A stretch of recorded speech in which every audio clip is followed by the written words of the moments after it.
Boa noite a todos. Boa noite. Que a paz de Jesus esteja em nossos corações, é isso? Vamos aquecendo a nossa noite com bastante alegria e amor, pois a possibilidade de estarmos aqui, claro, é nossa, mas é principalmente dos nossos amigos queridos que nos cedem a força, a energização para que estejamos aqui nas dificuldades do mundo. Temos a oportunidade de termos também no mundo espiritual esses amigos queridos que nos fornecem assistência. José de Mocó, mentor da Casa de Caridade, que é um grande amigo querido, nosso guia espiritual, que nos dá força, que nos dá realmente alimento espiritual para as nossas almas e faz com que estejamos saindo da nossa zona de conforto e indo buscar aquilo que precisamos. Pois às vezes olhamos a dor como algo negativo, como algo perigoso, mas a dor, na verdade, é o plural do nosso espírito. Ela vai nos fazer, faz com que estejamos nos acordando. Se estivéssemos passando na vida só com conforto, provavelmente não procuraríamos a Deus. Provavelmente não procuraríamos a espiritualidade maior. Provavelmente não procuraríamos estar nos melhorando interiormente. Pois o que precisamos buscar é esta energia maravilhosa divina que está dentro de nós, porque somos centelhas divinas, somos nada mais, nada menos que imagem e semelhança do Criador, através dos seus atributos. Então que estejamos aproveitando este tempo, aproveitando esse dia e vivendo com vontade. Já estivemos passando, né, de casa para cá, passando frio com um cachecol, né, Fabiana? Touca, bem cobertinho para estarmos aqui. Então, já que estamos aqui, vamos aproveitar, vamos beber dessa maravilhosa oportunidade. Como dizia meu pai, né? É um banquete divino que é apresentado para que estejamos vivendo, estejamos nos esclarecendo e buscando entre irmãos, pois é isso que somos, irmãos em Deus, irmãos em Cristo, irmãos na espiritualidade maior. Somos irmãos, mesmo aqueles que nós achamos que não são da mesma doutrina que nós, mas são nossos irmãos, não é isso? Todos somos irmãos. E é isso que estamos a fazer aqui, trabalharmos para que estejamos ajudando nós que estamos aqui e aqueles que também não estão, né? Em outras religiões. E o importante é estarmos amando aos nossos irmãos como a nós mesmos, né? Então, para isso temos que nos amar de verdade, querermos de verdade, amarmos no fundo do nosso coração. E para amarmos é só fazer aquilo que Jesus nos ensinou. Parece simples, né? Só, mas não. É complexo, mas a gente consegue. Estamos a caminho da luz e evolução para isso. Gente, hoje quem vai fazer a palestra vai ser a nossa irmã Fermiana, né? Ela já fez outras palestras aqui na casa. Isso aqui é um bate-papo. A outra palestra que ela fez aqui na casa foi uma palestra gostosa também de se ouvir, né? E hoje ela vai falar sobre Nosso Lar, o livro Nosso Lar, né? Psicografado por Francisco Xavier, nosso irmão André Luiz, dos mundos inferiores, ela vai falar hoje, né? Isso. É isso aí. A gente está, né, não tão longe dos mundos inferiores, a gente está chegando, né, estamos vindo de lá faz pouco tempo, não é isso? Então vamos ouvir a palavra da nossa irmã Fermiana para que estejamos bebendo um pouquinho do conhecimento dela e da inspiração, né, da espiritualidade maior. Fica à vontade, Fermiana. Vai ser inspiração. Bom, boa noite, amigos. Boa noite. Que a paz de Deus nos envolva e que nós possamos aprender junto, que Ele aclare as nossas mentes, né? E que nós possamos ser envolvidos na sua paz. Bom, eu vou falar sobre o livro André Luiz. Eu acredito que todos aqui já tenham lido, né? Já o conheçam. E o capítulo é o primeiro capítulo, né, do livro Nosso Lar, que é nas zonas inferiores. Eu confesso para vocês que aqui no gente, me desculpe, eu preciso de luz. Então, e é assim, o primeiro capítulo é meio impactante. Eu confesso para vocês que eu já havia lido esse livro umas 2 vezes ou mais e não havia assimilado, né, a profundidade que tem esse capítulo, nas zonas inferiores, o sofrimento de André Luiz, como ele sofreu. E por ser assim, um médico orgulhoso, um médico que não acreditava em nada, não acreditava em Deus, ele pensava que morreu, acabou, desencarnou, acabou, né? Que não existia nada além da morte. E ele tinha isso até como gozação, né? Que isso era uma história da Caruchinha, né? Então eu vou iniciar e depois a gente segue explicando. Nas zonas inferiores, eu guardava a impressão de haver perdido a ideia de tempo. A noção de espaço esvaiara-se-me de há muito. Estava convicto de não mais pertencer aos números dos encarnados no mundo. No entanto, meus pulmões respiravam a longos saltos. Logo que ele desencarna, ele vê que ele continua vivo, né? Desde quando me tornara joguete de forças irresistível, impossível esclarecer. Sentia-me, na verdade, amargurado, doente, nas grades escuras do horror, cabelos eriçados, coração aos saltos, medo terrível, senhorando-me. Muitas vezes gritei como louco, implorei piedade e clamei contra o doloroso desânimo que me subjugava o espírito. Mas quando o silêncio implacável não me absorvia a voz estentórica, lamentos mais comovedores que os meus respondiam-me aos clamores. Outras vezes, gargalhadas sinistras rasgavam a quietude ambiente. Algum companheiro desconhecido estaria a meu ver, prisioneiro da loucura, formas diabólicas, rostos áureos, expressões animalescas surgia de quando em quando, agravando o meu assombro. Aqui nós vamos ver que André Luiz estava nas trevas bem intensas, né? E que nós estamos sempre com aqueles afins. André Luiz não acreditava em nada, ele foi um médico muito orgulhoso, que estudou com facilidade, né? Os seus pais garantiram os seus estudos, sem que ele precisasse de trabalhar à noite, né? E ele se embrenhou também nas horas vagas, eu vou dizer um português bem claro, na curtição, nas baladas, né? na mocidade, né? Numas atitudes desvairadas. E é por isso que ele foi para as trevas, ele se viu completamente atordoado, sem atitudes, né? Porque ele não acreditava em nada, sentia vivo. Gente, é um horror, é um sofrimento muito grande, nos escuros, na lama. Ali ele ficou ali naquele redomo, onde ele passava os momentos, ele fazia xixi ali, ele defecava ali, né? Então, ele fala que foi um sofrimento muito grande.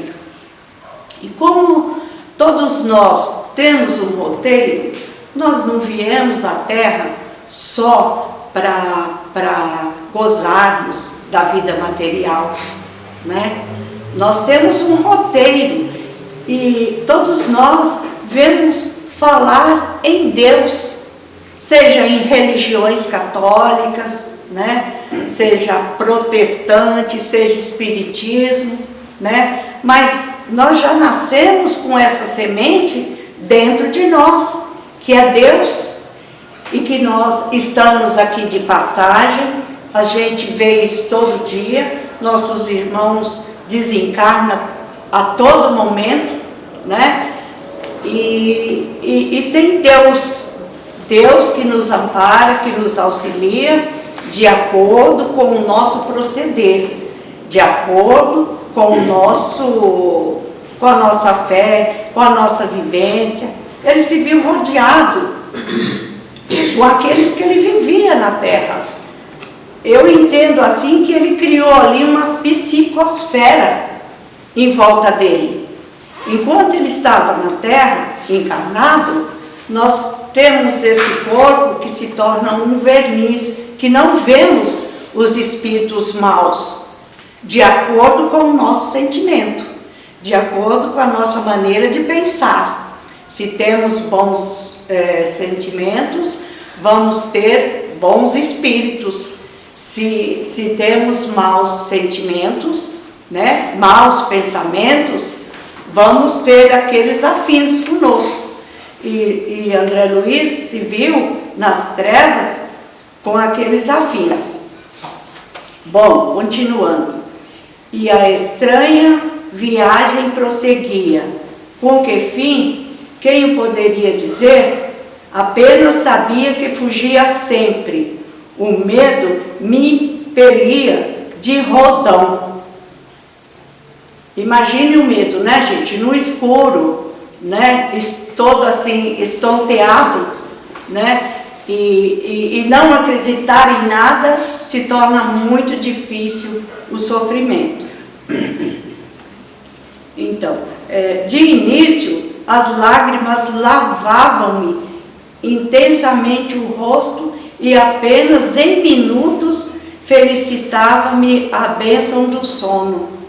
Interrompia-se, porém, bruscamente a sensação de alívio. Seres monstruosos acordavam-me irônicos. Era imprescindível fugir deles. Reconheci agora a esfera diferente a erguer-se da poalha do mundo. E todavia era tarde. Todavia era tarde, né? Aqui ele começa assim, muito pouco, a despertar, né?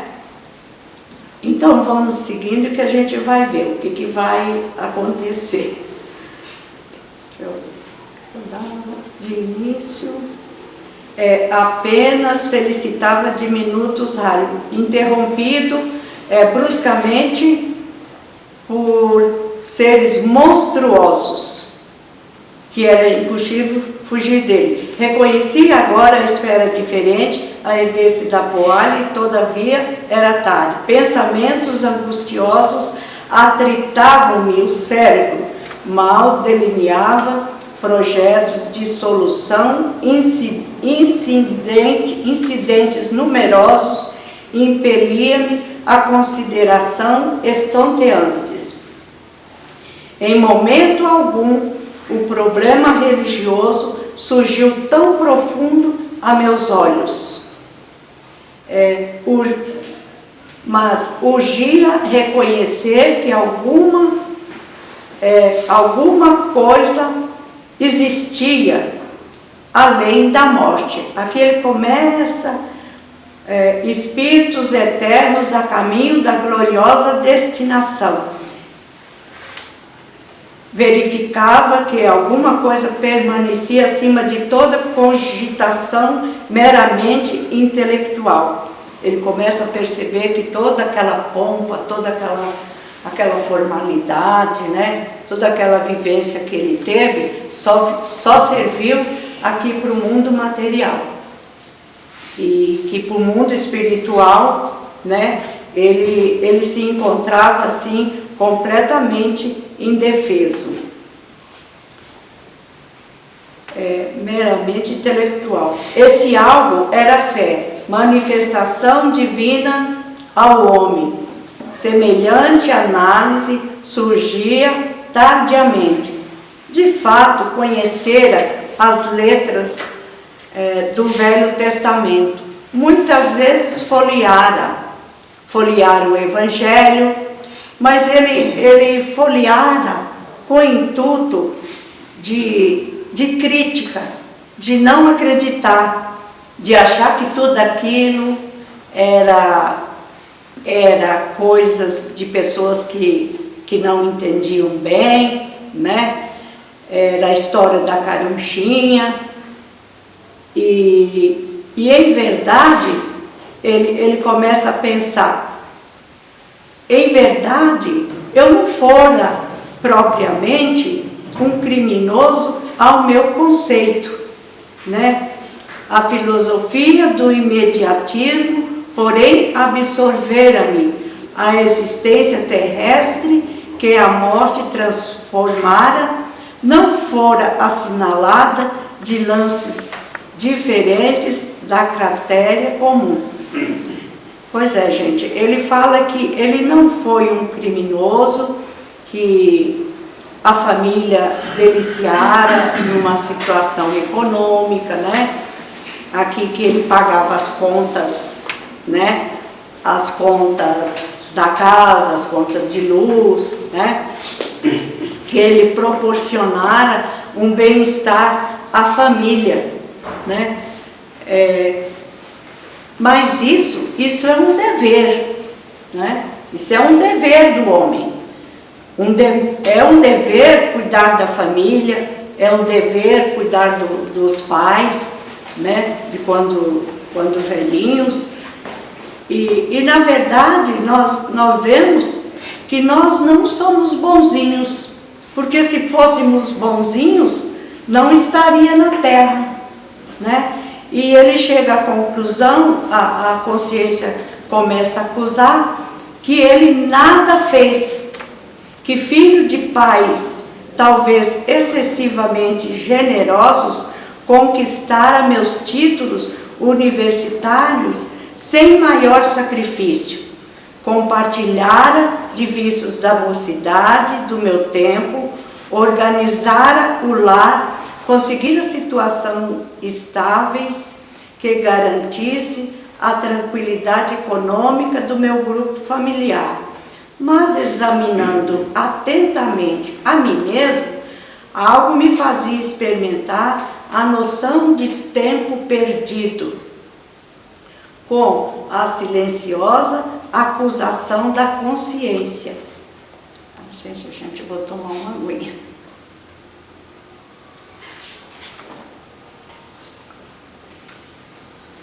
Então, aqui a gente vê que a consciência, ele começa a ter um pouquinho de noção, e que a consciência começa a gritar mais alto, né?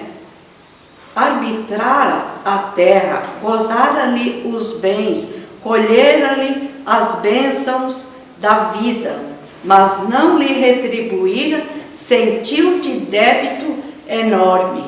Tivera pais cuja generosidade e sacrifício por mim nunca avaliei.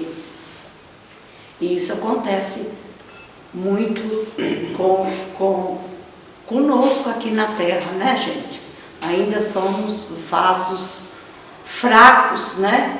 Que não conseguimos, muitas vezes, alcançar isso, né? Que nós temos dever com os pais, temos dever com a nossa família, temos dever com os nossos filhos, né? Que nunca avaliei. Esposa e filhos que prendera ferozmente nas teias rijas do egoísmo destruidor. Possuir um lar que fechei a todos que palmilhavam o deserto da angústia. Deliciara-me com o júbilo da família, esquecido de estender a bênção divina à imensa família humana, surdo a comenzinhos deveres de fraternidade. Nós nos distraímos muito, né? E a gente vê essa mensagem de André Luiz, que ele nos alerta, né? Para que nós acordemos, né? Tenhamos mais, assim, visão sobre a nossa vida. O que nós estamos fazendo, né? Tentemos conhecermos a nós mesmos. Muitas vezes a gente se perde com tão pouca coisa, né? Com tão pequena coisa, né? Com a nossa ignorância, com a falta de perdão.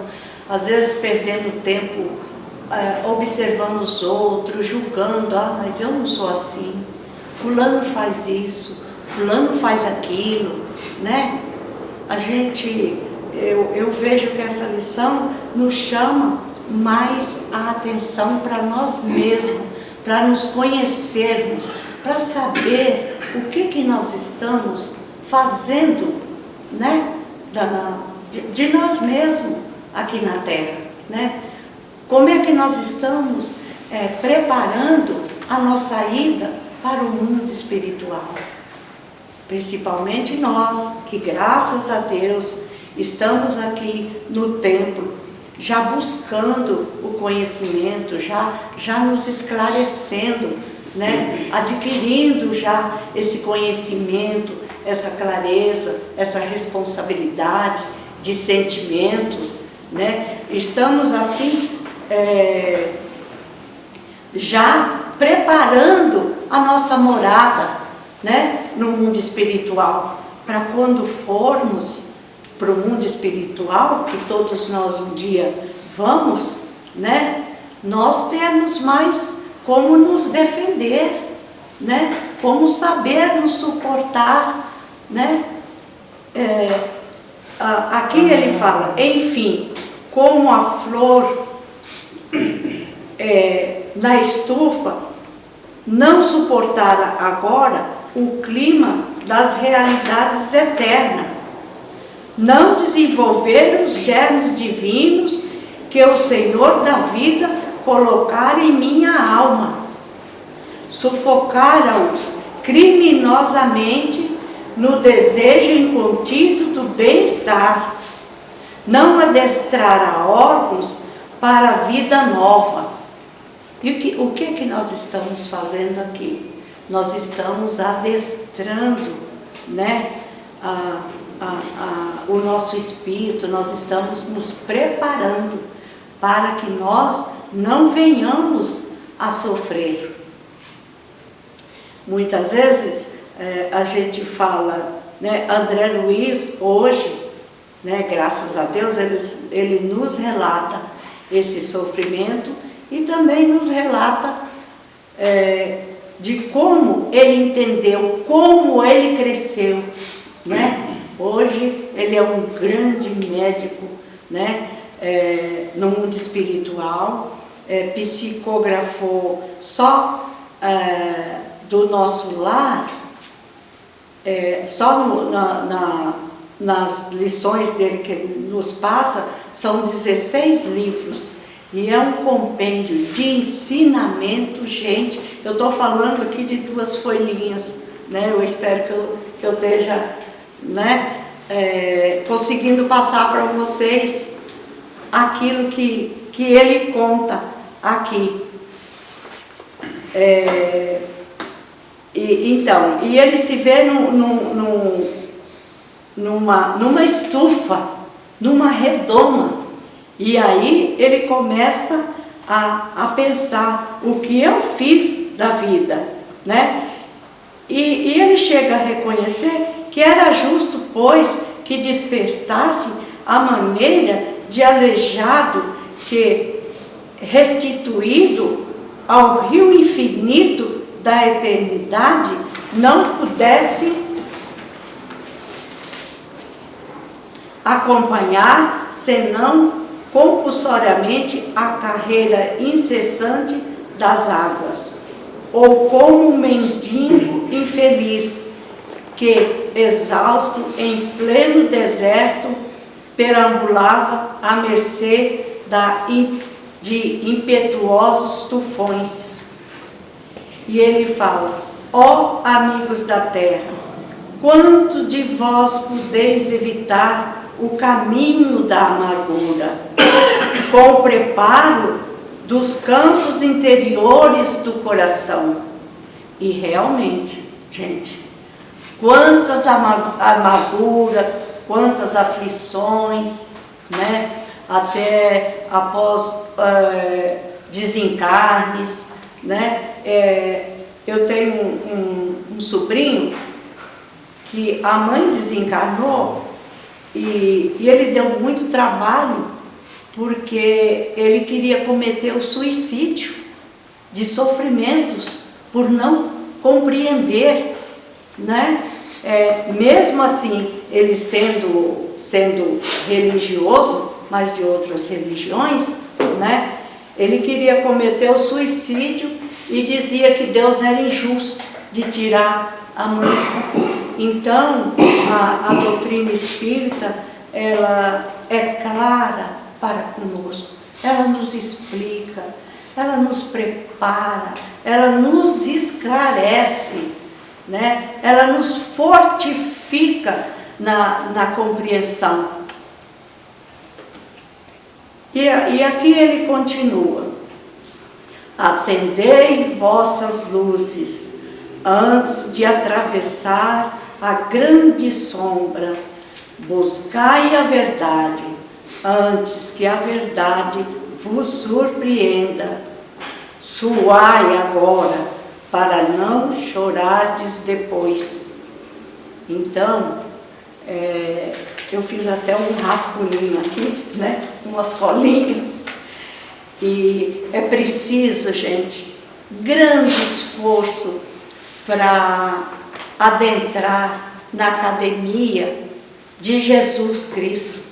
Grande esforço, por quê? Porque muitas vezes nós nos vimos desanimados, nós sentamos no banco, dá o sono, não prestamos a atenção, né? E André Luiz, como eu disse,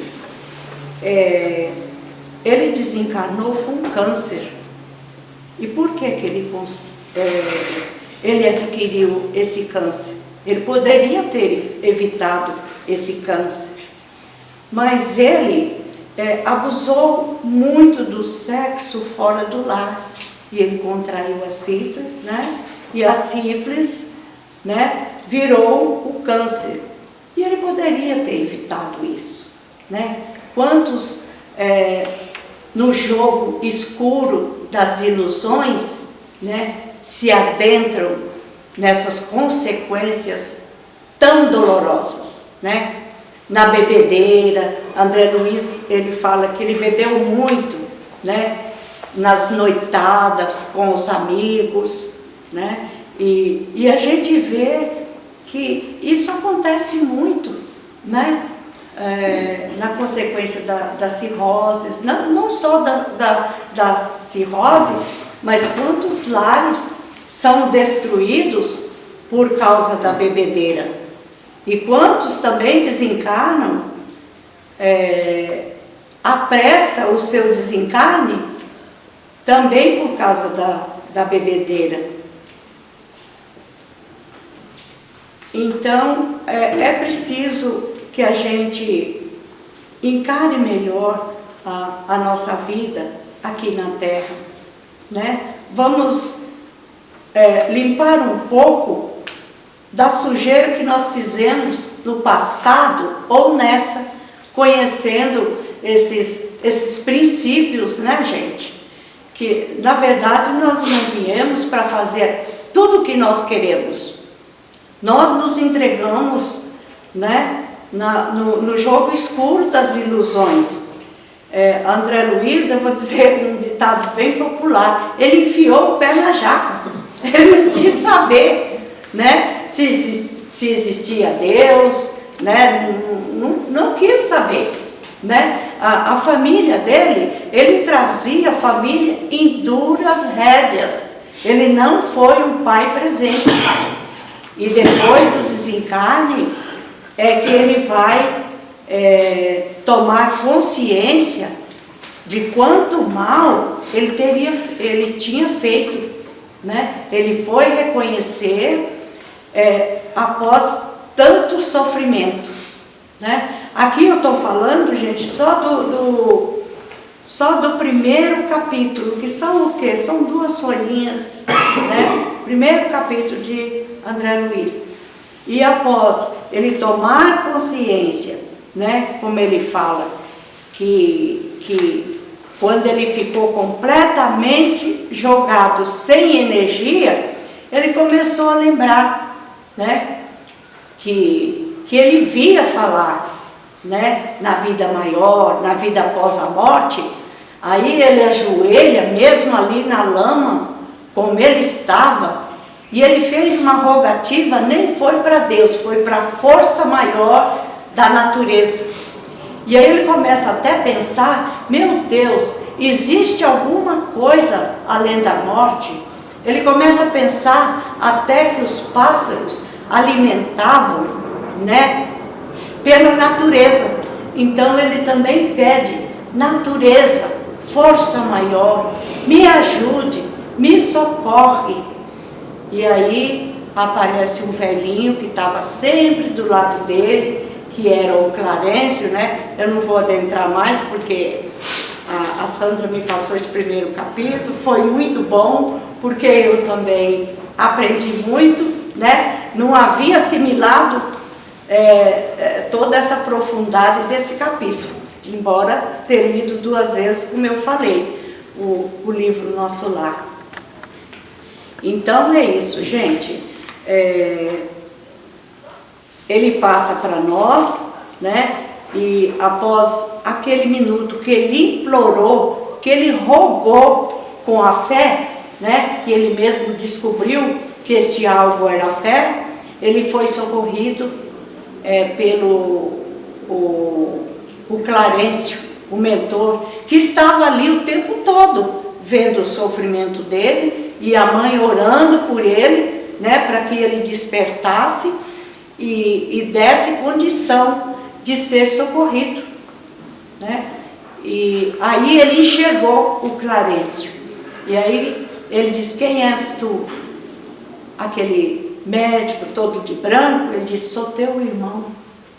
E aí Clarencio pede o socorro, a maca, assim, tudo muito rápido, antes que ele voltasse a ter algum pensamento. Vê como é sério, gente. Se ele tivesse algum pensamento contrário ali, daquela fé, ele voltava para aquelas trevas. E Clarencio, muito rápido, colocam ele na maca, né? E levam ele, né, socorrido para as colônias espirituais.